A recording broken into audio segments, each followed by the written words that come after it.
జనగామ జిల్లాలో ఇంటి పన్ను వసూళ్ల కోసం మున్సిపల్ అధికారులు వినూత్న కార్యక్రమం చేపట్టారు. బతుకమ్మ కుంట సమీపంలో నివసిస్తూ ఉన్న ఓ వ్యక్తి 6 ఏళ్లుగా ఇంటి పన్ను కట్టడం లేదు.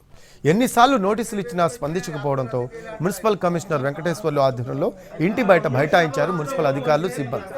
బకాయి చెల్లిస్తేనే ఇంటి వద్ద నుంచి వెళ్తామని తేల్చి చెప్పారు. దీంతో చేసేదేమీ లేక ఇంటి యజమాని సగం పన్ను కట్టడంతో అక్కడి నుంచి వెళ్లిపోయారు మున్సిపల్ సిబ్బంది.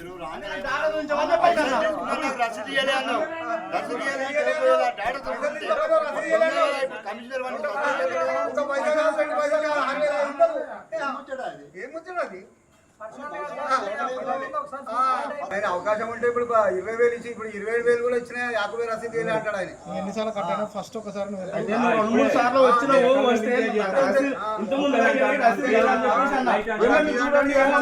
అన్నాడు అంతే. చెప్పేది చూడండి ఏమో